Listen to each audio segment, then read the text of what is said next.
Afternoon, guys. I'm Dave Canterbury with Self-Reliance Outfitters in the Pathfinder School. What we're going to do today is we're going to cook a loaf of garlic bread in our reflector oven. And what I've done here is I've set up a fire backing with a piece of flagstone, a couple logs, and mounted some dirt out of this fire pit around the back side of that. And it's very important when you're using a reflector oven in a camp setting that you have some type of a fire backing on one side that you build your fire against, and your reflector oven sits on the other side. That will help you take advantage of thermal mass and give you better convection within your oven. So that is an important tip or trick to remember when you're using one of these things around camp, is that you're better off having that wall or that fire backing up against your fire when you're using that type of implement to cook with. So real quick, let's discuss our fire. I'm going to create what I would call a tinder bundle. And the difference between a tinder bundle and bird nest, in my mind, is that a bird nest needs to be developed into several layers of fine, medium, and coarse material so that it will accept a live ember, like from a bow drill or a piece of char cloth. Whereas the tinder bundle doesn't have to be processed near as meticulously as long as it's highly combustible material, because you're going to ignite it with an open flame device or a very hot spark like from a ferrocerium rod. So in my mind's eye, that's the difference between a tinder bundle and a bird nest. So what we're going to do here is we've just got some tulip poplar that we're going to loosely process into a tinder bundle, and we're going to ignite it with open flame because we're going to use a cigarette lighter and a piece of fat wood. That's the easy go-to wet fire solution, is to make sure that I have something like that in my kit, and then I don't have to worry so much about being meticulous with my tinder and having stuff that's bone dry, because that fat wood is going to give me that longevity of flame to dry out any marginal tinder sources. I got this poplar bark right here out of my yurt, and it's a very damp area right now because of the weather here in southeast Ohio, and it's in a plastic bag which holds moisture. So this stuff is not what I would consider optimum tinder by any means, but by adding fat wood to that mix, that longevity of flame and the heat that's created by it is going to allow this to ignite even though it's slightly marginal. And I'm not going to process it down into a bird nest. I'm only going to roughly process it into a tinder bundle. Now I want to make sure that I've got my fire lay complete, but I don't want to touch it off before I have my reflector oven pretty much in place and ready to cook, because I shouldn't have to mess with this fire much if I have it right.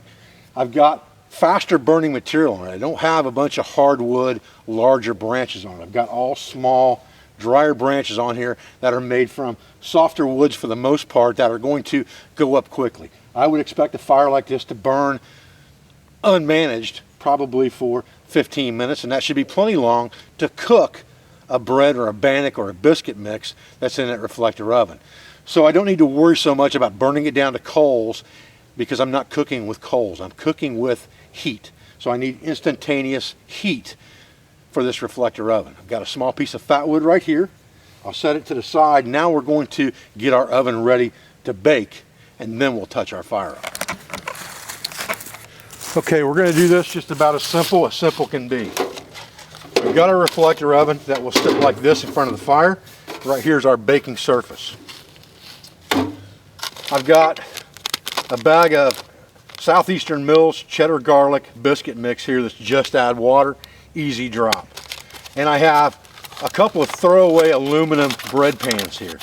So I'm just going to use one of those bread pans at a time here.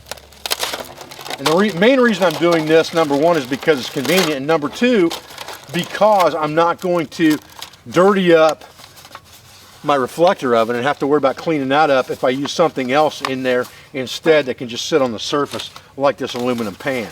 I could use aluminum foil for this just as easy, but this pan will make it quick and convenient.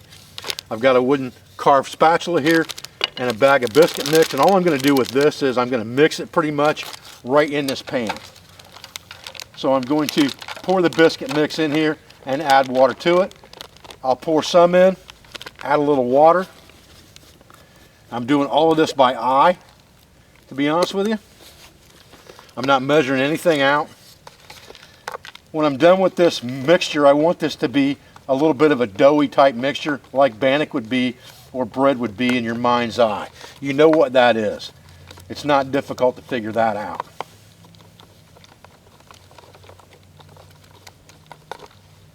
And then we'll just slowly add more mix and stir it in really good until it starts to thicken up. So always add a smaller amount of water than you think you need in the beginning. Get it mixed up. Then in the end, if you need to add a little bit more, add a little bit more. But it's always better to start off with less because it's pretty hard to take water out of this once you've started mixing your batter together. And now I'm just adding little bits of this in at a time to get where I want to be. Smell that garlic. Rufus is going to like that. And now it's starting to thicken up into more of a heavy batter, which is what I'm looking for.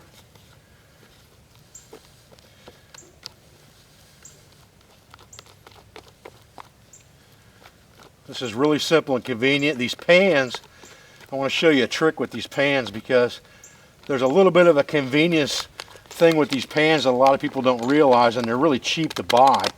A lot of people will carry aluminum foil into a camp scenario, but these small aluminum pie pans like this that are a little bit deeper will actually can be used as an emergency container for disinfecting your water if they need it to be, and also for cooking. And you can fold these up very, very small and then just unfold them into a container, and they're a lot more heavy duty than something like just a sheet of aluminum foil would be in your pack. Okay, we're going to add just a little bit more water to this mix. Again, we're going to add the water very little at a time. Get this mixed up good. The other good thing about these pans is it gives you a mixing bowl that is pretty much throwaway if you're in a camp scenario, but you can clean this thing out and save it just as easy if you needed to. Okay. I like my batters to be thick enough that it sticks to the spatula, just like it would be like a drop biscuit. That's pretty good right there, to tell you the truth. So now what I'm going to do is I'm going to take this and just spread this out evenly in the pan, just like this, with my spatula. Scrape off my excess. Get it down in the pan. Okay. So that thing is pretty much ready to cook now. Okay. We've got our reflector oven in place now. We've got it sitting right in front of our fire about a foot away. It's pretty good distance depending on the size of your fire. And now we'll just take a piece of fat wood here. And we're not really trying to carve a feather stick. All we're trying to do is increase the surface area a little bit on this thing so that when we put open flame to it, it's easier to catch the whole thing on fire.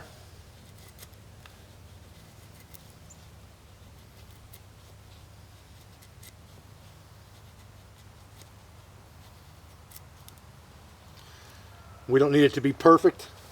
It's fat wood. It's going to light up.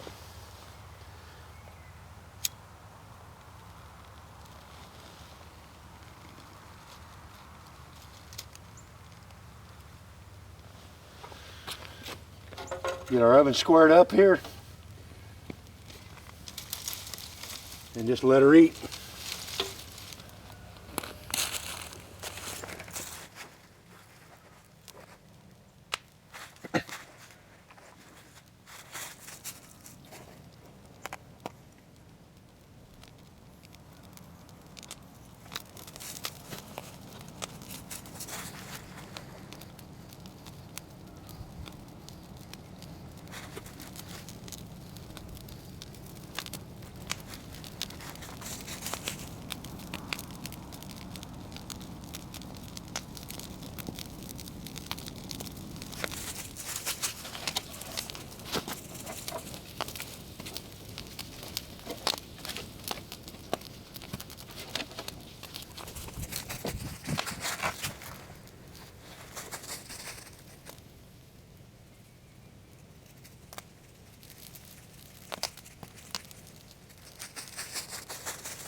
Now as this fire starts to burn down a little bit, we can just come in here, collect it up, move our baker in just a little bit, take advantage of that, and get that thing.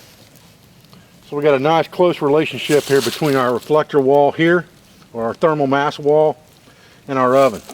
I can already see this thing cooking away. It looks really, really good.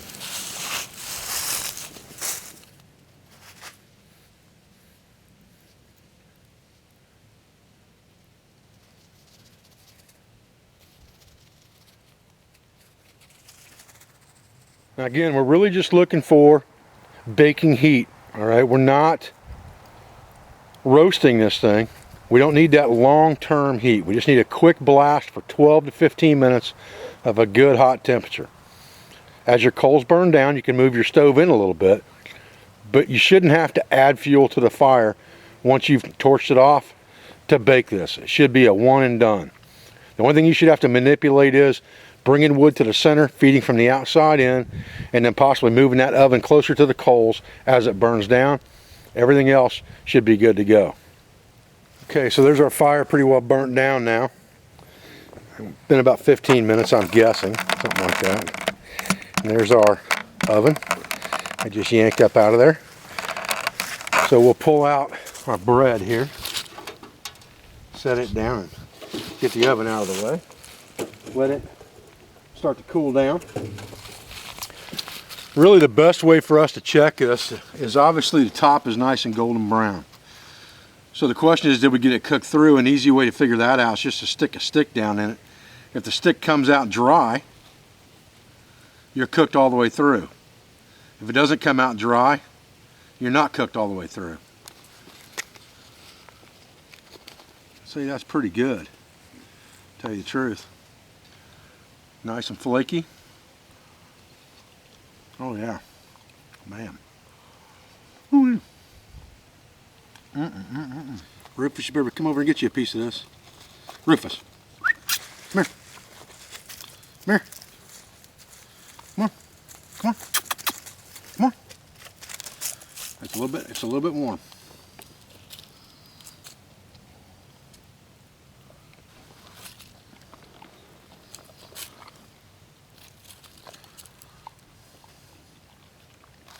Did we burn the bottom? No, not too bad. Look at that. The bottom's nice. Nice and brown. That's good stuff. Man, that thing just came out perfect. You ready for some more? Ooh, man, hot. Careful, it's hot. Let it cool down. Well, folks, I appreciate you joining me out here today for just a quick video testing out this new reflector oven. And we did some baking in it today, and we'll try to do some roasting in it. Maybe even tomorrow we'll try to roast a small Cornish hen or something like that in here and see how that works out as well. This is just the beginning of the cooking videos that I'm going to be doing. I haven't really released too much of this yet on YouTube, but I'm about to embark on my third book in the series. First one being Bushcraft 101, the second one being Advanced Bushcraft, which are both currently for sale, and the third one being Bushcraft Cooking, which I'm about to begin writing this winter. And some of this material that I'm using in these videos will be also included in that book. I thank you for your views. I thank you for your support. I thank you for everything you do for our school, for our family, and for our business. For all of our sponsors, instructors, affiliates, and friends, I'm Dave Canterbury with Self-Reliance Outfitters and the Pathfinder School, and I'll be back with another video as soon as I can. Thanks, guys.